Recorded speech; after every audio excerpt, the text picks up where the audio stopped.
नमस्कार मित्रांनो, मी प्रशांत खेडेकर. मी सन 2015च्या बॅचचा उपजिल्हाधिकारी आहे. आजचा हा जो व्हिडिओ मी बनवत आहे हा खरं तर 7/12 कसा वाचावा आणि त्यातील टेक्निकल गोष्टी काय असतात, त्यातील टर्मिनॉलॉजी काय असतात याच्याविषयी बऱ्याच वेळेला सर्वसामान्यांमध्ये संभ्रम असतो.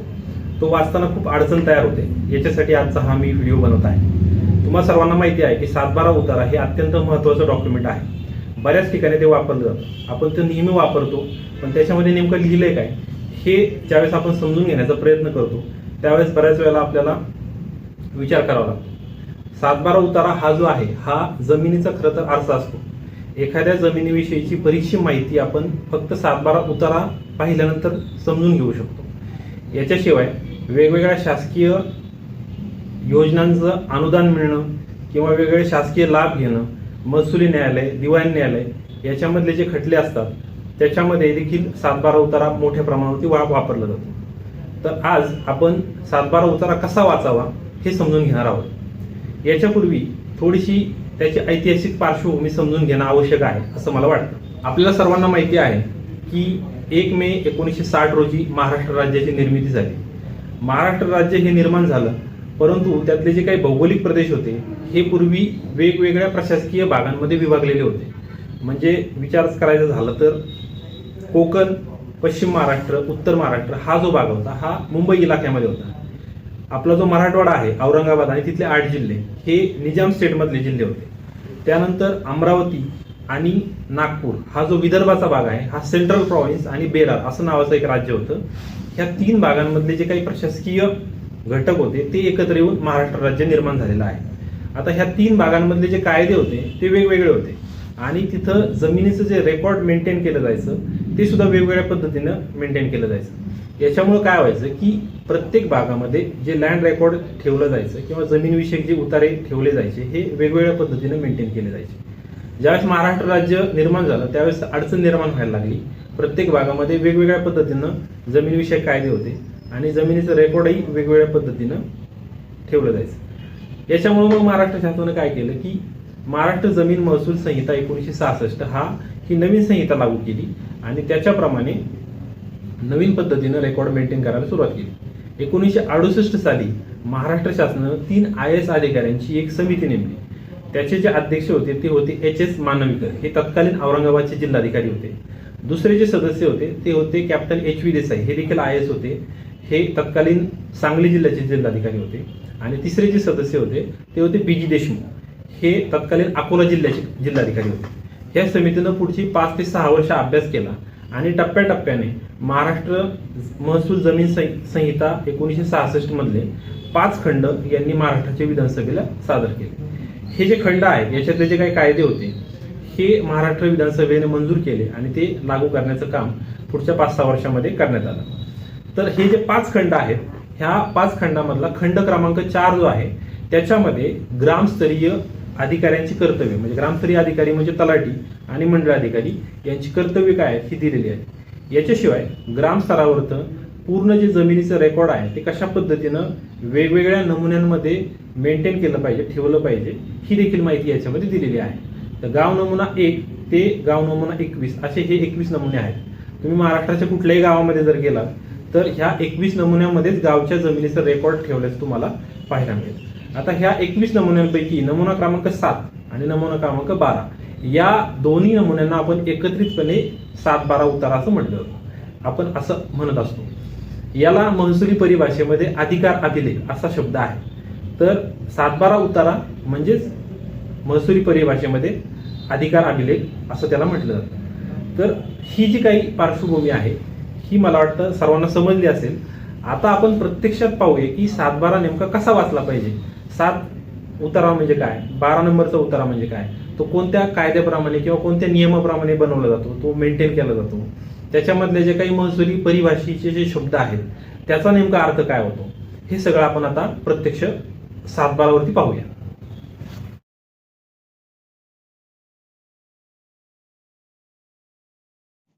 मित्रांनो, प्रत्येक गाव नमुना 7 आणि गाव नमुना 12 याला कायदेशीर आधार असतो. प्रत्येक 7/12 चा उतारा जो आहे तो नियमानुसार कायद्यानुसार बनतो.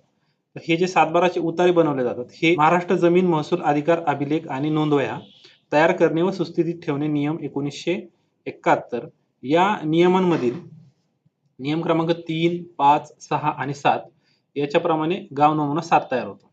आता याच्यामध्ये काय काय माहिती असते?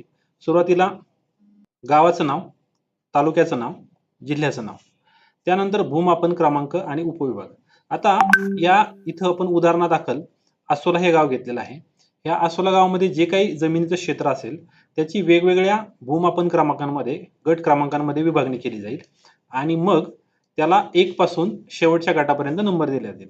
तर हा जो सातबारा आहे हा गट क्रमांक 12 ह्या जमिनीचा हा सातबारा आहे. इथं नमूद आहे. त्याच्यानंतर भूधारणा पद्धती.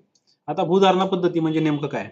तर भूधारणा पद्धतीमध्ये 3 प्रकारची भूधारणा पद्धती असू शकते. एक म्हणजे भोगवटदार वर्ग, भोगवटादार वर्ग 1, भोगवटादार वर्ग 2 आणि शासकीय पट्टेदार. तर भोगवटादार वर्ग 2 ची काही सातबारा आपण पाहणार आहोत. तर भोगवटादार वर्ग 1 म्हणजे काय? तर असा शेतकरी ज्याला त्या जमिनीच्या खरेदी, विक्री किंवा इतर काही व्यवहार करायचे असतील, म्हणजे जमिनीवरती कर्ज काढायचं असेल, जमीन जर गहाण ठेवायची असेल, हे सगळं करताना शासनाची कुठलीही परवानगी घेण्याची आवश्यकता नसते. असे जे शेतकरी असतात, अशा शेतकऱ्यांना भोगवटादार वर्ग 1 असं म्हटलं जातं. भोगवटा ह्या शब्दाचा अर्थ शब्दशः जर अर्थ घ्यायचा तर त्याचा अर्थ होतो कब्जा. ज्याच्या कब्ज्यामध्ये ती जमीन आहे त्या व्यक्तीला भोगवटादार असं म्हटलं जातं. त्याच्यानंतर काही खाली कॉलम आहेत. त्या कॉलम मध्ये पहिला जो कॉलम आहे त्याच्यामध्ये त्या जमिनीचं क्षेत्र किती आहे हे हेक्टर, आर म्हणजे चौरस, आर म्हणजे गुंठे आणि पुढे चौरस मीटर मध्ये दिलेलं असतं. आपल्या सर्वांना माहिती आहे की 1 हेक्टर जो आहे तो 100 आर पासून तयार होतो. तर हा जो सातबारा आहे याच्यामध्ये 86 गुंठे एवढं क्षेत्र आहे. हे जिरायत क्षेत्र आहे. पुढं बागायत क्षेत्र किती आहे? याच्यामध्ये बागायत क्षेत्र काहीच नाहीये. जिरायत आणि बागायत ह्या दोन्हीचं जे क्षेत्र आहे ते मिळून 86 आर क्षेत्र आहे. त्यानंतर पुढचा जो कॉलम आहे याच्यामध्ये ब कॉलम तो म्हणजे पोट खराब क्षेत्र. आता पोट खराब ह्या शब्दाचा अर्थ तुम्ही समजून घ्या. पोट खराबचा अर्थ असा होतो जी जमीन शेतीसाठी लागवडीसाठी उपयोगात आणली जात नाही अशा क्षेत्राला पोट खराब क्षेत्र असं म्हटलं जातं. त्याच्यामध्ये पुन्हा 2 प्रकार आहेत. त्याच्यामध्ये पोट खराब वर्ग अ आणि पोट खराब वर्ग ब. आता पोट खराब वर्ग अ म्हणजे काय? तर याच्यामध्ये अशा जमिनींचा समावेश होतो जे नैसर्गिकरित्या वापरात आणणं शक्य नाहीये. याच्यामध्ये नदी, नाले, ओढे, काही ठिकाणी खंदक असतील, काही ठिकाणी चर असतील, अशा जमिनींचा समावेश होतो. किंवा काही जमिनी ह्या खडकाळ असतील, मुरमाळ असतील, ज्याच्यामुळे त्याच्यावरती पीक घेणं शक्य नाही. अशा सर्व जमिनींचा समावेश जो आहे तो पोट खराब वर्ग अ मध्ये होतो. आता या ठिकाणी आपण बघू शकता की 2 गुंठे क्षेत्र जे आहे या 12 नंबरच्या गटावरती हे पोट खराब आहे. त्याची इथं नोंद केलेली आहे. वर्ग ब मध्ये काय आहे? तर ह्या जमिनी सुद्धा विशिष्ट प्रयोजनासाठी राखीव ठेवलेल्या असतात. विशिष्ट प्रयोजनासाठी राखीव ठेवल्यामुळे त्या शेतीसाठी उपयोगात आणता येत नाहीत. मग वर्ग ब मध्ये कोणत्या जमिनीचा समावेश होतो? त्याच्यामध्ये जर कालवे बांधले असतील, एखाद्या क्षेत्रामधून कालव्यांचं बांधकाम झालं असेल, एखाद्या क्षेत्रामधून नवीन रस्ते बांधले असतील, तर वर्ग अ आणि वर्ग ब अशा प्रकारच्या ज्या जमिनी असतात त्याची इथं नोंद असते. आणि ह्या दोघांची जी काय आहे पोट खराब क्षेत्र एकूण याची इथं बेरीज केलेली आहे. आता हे 2 गुंठे येईल आणि जे एकूण क्षेत्र आहे म्हणजे लागवडी योग्य क्षेत्र अ मधलं आणि पोट खराब क्षेत्र ब मधलं हे असं मिळून इथं 88 गुंठे एवढं क्षेत्र ह्या सातबारावरती आपल्याला दिसतं. आता ह्या 88 क्षेत्रासाठी किती तुम्हाला आकारणी द्यावी लागेल किंवा शासनाला तुम्हाला महसूल किती द्यावा लागेल त्या संबंधित शेतकऱ्याला, त्याला आकारणी असं म्हटलं जातं. तर ही आकारणी आहे ₹1.75. आता तुम्हाला वाटेल की ₹1.75 ही खूप कमी आकारणी आहे.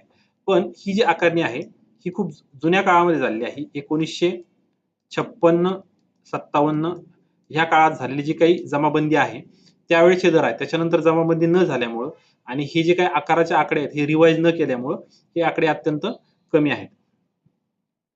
आता याच्यावरती खरोखर टॅक्स कसा आकारला जातो तलाठ्याकडून त्याच्याविषयी माहिती मी दुसऱ्या व्हिडिओमध्ये देईल. हा व्हिडिओ त्याच्यामुळे खूप मोठा होईल. तर या सातबारावरती जी आकारणी आहे ती ₹1.75 इतकी आहे. हे याच्यावरून लक्षात येतं. आता पुढचा जो भाग आहे जुडी किंवा विशेष आकारणी. जुडी म्हणजे काही जमिनींना हा जो आकार आहे याच्यामधून काही ठिकाणी सवलत दिलेली असते. तर याच्यामध्ये ह्या सातबारावरती सवलत दिलेली नाहीये. जर सवलत दिली असेल तर ती याच्यातून वजा केली जाते, त्याला जुडी असं म्हटलं जातं आणि मग अंतिमरित्या त्याची आकारणी फायनल होते. पण याच्यामध्ये कुठलाही त्याला संबंधित शेतकऱ्याला कुठलाही सवलत नसल्यामुळे इथं कुठलाही आकडा त्यांनी भरलेला नाही. आता हा पुढचा मुद्दा जो आहे, पुढच्या कॉलममध्ये ही सगळी माहिती दिलेली आहे. खाते क्रमांक, भोगवटादाराचे नाव, क्षेत्र, आकार, पोट खराब आणि फेरफार क्रमांक. तर खाते क्रमांक काय असतो? आता असं समजा की हे जे गाव आहे, ह्या गावामध्ये एकूण 600 शेतकरी आहेत. तर प्रत्येक शेतकऱ्याला 1 पासून 600 पर्यंत क्रमांक दिले जातात आणि या शेतकऱ्याचा जो क्रमांक आहे तो 516 क्रमांकाचं याचं खातं आहे. हे खाते क्रमांक कशासाठी दिले जातात? हे जे 1 पासून 600 पर्यंत क्रमांक जे दिलेले असतात त्याची एका वेगळ्या नमुन्यामध्ये नोंद ठेवली जाते. तो जो नमुना असतो तो गाव नमुना 8 हा तो नमुना असतो. बऱ्याच जणांनी ऐकला सुद्धा असेल. आता ह्या नमुन्यामध्ये हा जो शेतकरी आहे याची एकाच गावामध्ये समजा 3 ठिकाणी जमीन आहे. तर ह्या तिन्ही ठिकाणच्या जमिनीचा उल्लेख ह्या 8 च्या नमुन्यामध्ये केला जातो. जेणेकरून जे टॅक्स कलेक्शन करावं लागतं संबंधित तलाठ्याला ते त्याचं काम सोपं होतं. तर हा जो खाते क्रमांक आहे हा 8 उतार्यावरचा जो खाते क्रमांक असतो तो या 712 उतार्यावरती नोंदलेला असतो. त्यानंतर शेतकऱ्याचं नाव, भोगवटादाराचं नाव, त्यानंतर क्षेत्र आपण सर्वांनी इथं बघितलेलं आहे. कॉलम ह्या पहिल्या कॉलममध्ये 86 गुंठी क्षेत्र ह्या शेतकऱ्याच्या मालकीचं आहे. त्यानंतर त्याचा आकार किती आहे? ₹1.75. पोट खराब क्षेत्र किती आहे? 2 गुंठे आणि फेरफार क्रमांक. हा जो भोगवटादार आहे याचं नाव ह्या 712 वरती कोणत्या प्रकाराने आलं हे या फेरफार क्रमांकावरती आपल्याला पाहायला मिळेल. फेरफार क्रमांक जो आहे तो पुन्हा वेगळ्या नमुन्यामध्ये मेंटेन केला जातो. फेरफार क्रमांक जो आहे तो गाव नमुना क्रमांक 6 या नमुन्यामध्ये नोंदला जातो. आता हा सगळा गाव नमुना जो आहे हा ऑनलाईन मेंटेन केला जातो. तर ही या दुसऱ्या कॉलम मधली माहिती झाली. त्यानंतर तिसरा जो कॉलम आहे तो आहे कुळ, खंड आणि इतर अधिकार. आता इतर अधिकारामध्ये काय नेमकं नोंदलं जातं? इतर अधिकारामध्ये इतर बऱ्याचशा गोष्टी याच्यामध्ये लिहिले जातात. ह्या 712 वरती नाहीये पण बाकीचे काही 712 आपण पाहू त्याच्यामध्ये इतर अधिकारात नोंदी आहेत. तर इतर अधिकारामध्ये काय काय नोंदलं जातं? तर संबंधित शेतकऱ्यांनी जर एखाद्या पतसंस्थेकडून कर्ज घेतलं असेल तर त्या कर्जाची नोंद इथं केली जाते. त्याचा बोजा याच्यावरती चढवला जातो. ह्या जमिनीबाबत न्यायालयाने कुठले जर आदेश दिलेले असतील तर त्या आदेशांची नोंद सुद्धा इथं घेतली जाते. याशिवाय संबंधित शेतकऱ्याची जर काही फळझाडे या शेतीमध्ये असतील तर ह्या फळझाडांची नोंद इथं घेतली जाते. पाण्याचे काही हक्क असतील म्हणजे विहीर असेल, बोरवेल असेल, त्याला कूपनलिका असं म्हटलं जातं, तलाव असेल, तर ह्या पाण्याच्या ज्या काही नोंदी आहेत, पाण्याच्या साधनांच्या ज्या नोंदी आहेत त्या इतर हक्कामध्ये घेतल्या जातात. याच्याशिवाय संबंधित जर शेतकऱ्याला तिथं रहदारीचे किंवा वहिवाटीचे जे काही हक्क असतील, रस्ता असेल, तर तो रस्ता सुद्धा याच्यामध्ये नमूद केलेला असतो. तर असे सगळे ज्या गोष्टी आहेत त्या याच्यामध्ये दिल्या जातात. किंवा वर्ग 2 जमिनी ज्या असतील, भोगवटादार वर्ग 2 च्या ज्या जमिनी असतील, त्याच्यामध्ये ही जमीन कोणत्या प्रकारची आहे? म्हणजे फॉरेस्ट वाटप केलेली जमीन आहे, की सिलिंग ऍक्ट नुसार जमीन वाटप केलेली आहे, किंवा कुळ कायद्याची जमीन आहे, किंवा आदिवासी खातेदाराची जमीन आहे. ह्या सगळ्या ज्या गोष्टी आहेत ह्या इतर हक्कामध्ये नमूद केलेल्या असतात. तर इतर हक्कामध्ये कोणत्या कोणत्या गोष्टी नमूद केलेल्या असतात हे आपण थोड्या वेळाने पाहणार आहोत. आपण पुढची माहिती बघूया. इथं खालच्या कॉलममध्ये जुने फेरफार क्रमांक नमूद केलेले असतात. आता ह्या 712 वरती फेरफार क्रमांक 66 आणि फेरफार क्रमांक 500 हे जुने फेरफार आहेत. याच्यावरती याची नोंद इथं केलेली असते. तर आता आपण काही दुसरे 712 पाहूया जेणेकरून त्याच्यामध्ये अधिक स्पष्टता आपल्या सर्वांना येऊ शकेल. तर बघा, हा जो 712 आहे याच्यामध्ये लागवड योग्य क्षेत्र जे आहे ते 5 हेक्टर 38 आर आहे, 0 चौरस मीटर आहे. बागायत जिरायत क्षेत्र आहे एकूण तेवढं आणि बागायत क्षेत्र जे आहे ते काहीच नाहीये. आणि लागवड योग्य क्षेत्र जे आहे ते 5 हेक्टर 38 आर आहे. त्याच्यानंतर पोट खराब क्षेत्र त्याच्यातलं वर्ग अ मधलं क्षेत्र 4 गुंठे आहे. पोट खराब क्षेत्र अ आणि ब मिळून 4 गुंठे आहे. आणि त्याच्यानंतर एकूण क्षेत्र म्हणजे लागवड योग्य आणि पोट खराब क्षेत्र हे 5 हेक्टर 42 आर एवढं आहे. म्हणजे 38 आणि 4 42. त्यानंतर याची जी आकारणी आहे ती ₹17.02 आहे. आता याच्यामध्ये मगाशी दिल्याप्रमाणे तुम्हाला ₹2.15 ही सूट दिलेली आहे. ती जुडी वजा करून त्याला उर्वरित जो आकार आहे ₹15चा ₹15.10 एवढा आकार संबंधित शेतकऱ्याला त्या ठिकाणी भरावा लागेल. त्यानंतर पुढचा 712 आपण पाहणार आहोत. आता हा जो भोगवटदार आहे हा कुटुंब प्रमुख होता आणि कुटुंब प्रमुखाचा मृत्यू झाल्यानंतर संबंधितचे वारस इथं या ठिकाणी आपल्याला दिसत आहेत. ही सर्व जमीन जी आहे ती सामायिक क्षेत्रामध्ये दिसते तुम्हाला. 83 गुंठी जी जमीन आहे ती सामायिक क्षेत्रामध्ये दिसते. याच्यामध्ये जिरायत 59 गुंठे, बागायत 24 गुंठे, लागवड योग्य क्षेत्र 83 गुंठे, पोट खराब क्षेत्र 2 गुंठे, एकूण जे क्षेत्र आहे ते 85 गुंठे, आकारणी जी आहे ती ₹3 आहे आणि इतर हक्कामध्ये काही नोंदी तुम्हाला दिसतील. आता भोगवटेदार वर्ग 2 म्हणजे काय? महाराष्ट्र जमीन महसूल संहिता 1966च्या कलम 29 मध्ये भोगवटादाराची व्याख्या दिलेली आहे. तर भोगवटेदार वर्ग 2 च्या जमिनी कुठल्या असतात? तर त्या जमिनीचा जो भोगवटादार असतो त्याला संबंधित जमीन जर खरेदी करायची असेल, विक्री करायची असेल, त्या जमिनीवरती जर कुठलं कर्ज घ्यायचं असेल किंवा त्या जमिनीच्या वापरामध्ये बदल करायचा असेल, ती जमीन जर अकृषी वापरामध्ये बदल करायची असेल, तर हे सगळं करताना त्याला स्वतःला करता येत नाही. त्याला शासनाची परवानगी घ्यावी लागते, म्हणजे सक्षम प्राधिकाऱ्याची परवानगी घ्यावी लागते. आता भोगवटेदार वर्ग 2 मध्ये 13 ते 14 प्रकारच्या वेगवेगळ्या जमिनी असतात. प्रत्येक प्रकारच्या जमिनीचा जो सक्षम प्राधिकारी आहे तो वेगवेगळा आहे. काही ठिकाणी तहसीलदार असतील, काही ठिकाणी उपविभागीय अधिकारी म्हणजे प्रांत असतील, काही ठिकाणी जिल्हाधिकारी असतील, काही ठिकाणी अप्पर जिल्हाधिकारी असतील. काही प्रकारच्या जमिनीमध्ये थेट शासन हे सुद्धा सक्षम प्राधिकारी म्हणून काम करतं. तर ह्या भोगवटादार वर्ग 2 च्या काही जमिनी असतात त्या आपण पाहूया. ह्या ज्या जमिनी आहेत सक्षम प्राधिकारी, इथं आपण तुम्ही पाहू शकताय सक्षम प्राधिकाऱ्याच्या पूर्व परवानगीशिवाय हस्तांतरणास बंदी. सीलिंग कायद्याअंतर्गत वाटप जमिनी. सीलिंग कायद्याअंतर्गत ह्या वाटप झालेल्या जमिनी आपण पाहू शकतो. त्यानंतर जी जमीन आहे ही गावच्या मालकीची जमीन आहे.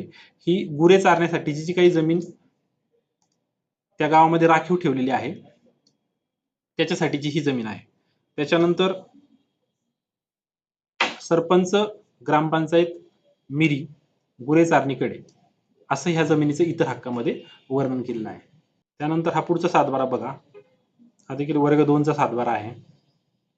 आदिवासी योजनेअंतर्गत विहीर, आदिवासी जमीन हस्तांतरणास बंदी. नियंत्रित सत्ता प्रकार, सहकारी सोसायटी, ई करार. हे बघा इथं भोगवटादार वर्ग 2 असं नमूद केलेलं आहे. ही जी जमीन आहे इथं भोगवटादाराचं नाव कान्होबा देव आहे, म्हणजे ही देवस्थानची जमीन आहे. ही मंदिराची जमीन आहे. देवस्थान इनाम वर्ग 3. वर्ग 3चं हे इनाम आहे आणि याचे जे काही देवस्थानचे तिथली जी काही व्यवस्था बघणारे लोक आहेत त्यांची नावं इथं दिलेली असतात. आपण नमुना क्रमांक 12 बघणार आहोत.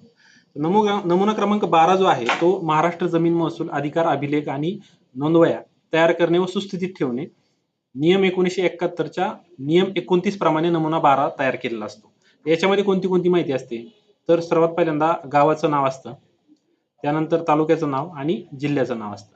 त्यानंतर भूमापन क्रमांक म्हणजे गट नंबर असतो, त्या जमिनीचा जो क्रमांक आहे तो इथं आपल्याला दिसू शकतो. आणि याच्यामध्ये बेसिकली कोणती पिकं याच्यामध्ये घेतली जातात पिकांचा तपशील याच्यामध्ये दिलेला असतो. तर आपण सर्वजण पाहू शकतोय एकूण 15 कॉलम इथं आपल्याला पाहायला मिळतात. 1 नंबरचा कॉलम ते 15 नंबरचा कॉलम. इथं बघा हंगाम आहे, खरीप आणि रब्बी असे 2 हंगाम आपल्याकडे असतात. खाते क्रमांक, संबंधित खातेदाराचा खाते क्रमांक, त्यानंतर पिकाखालील क्षेत्राचा तपशील.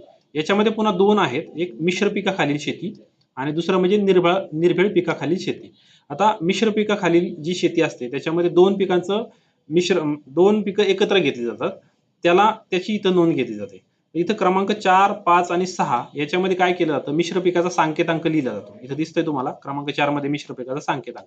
हा जो आहे हे कृषी विभाग जो असतो तो प्रत्येक पिकाच्या जे काही मिश्र पिकं आहेत त्यांना एक सांकेतांक दिलेला असतो.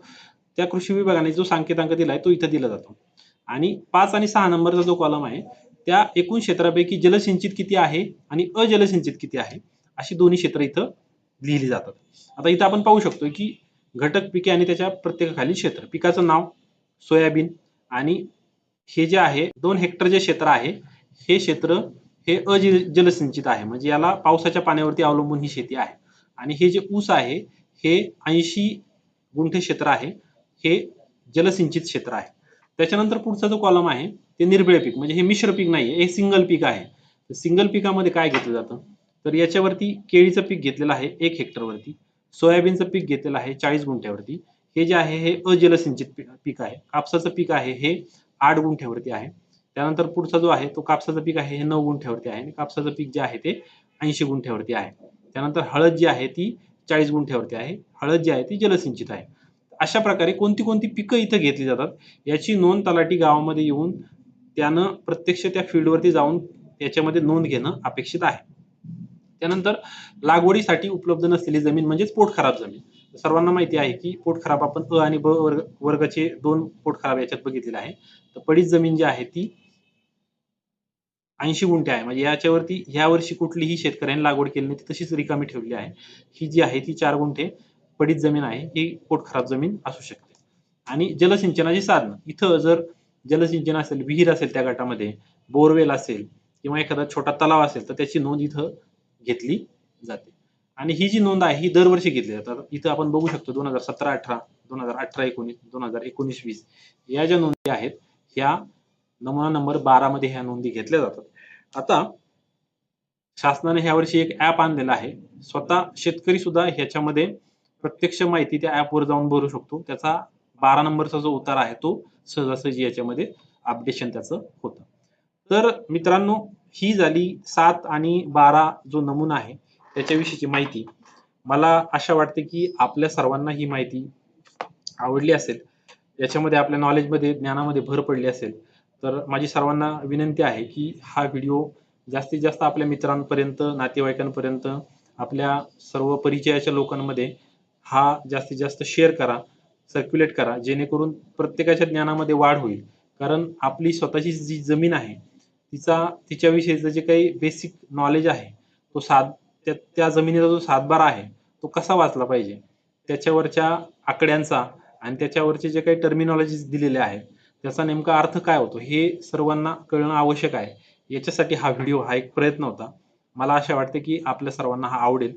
आणि ज्याच्यामध्ये काही सुधारणा करायची असतील तर तुम्ही फीडबॅकमध्ये, कमेंटमध्ये त्याच्यावरती सुधारणा काय काय आवश्यक आहेत किंवा आणखी काय माहिती देणं आवश्यक आहे हे तुम्ही कॉमेंटमध्ये जरूर लिहा.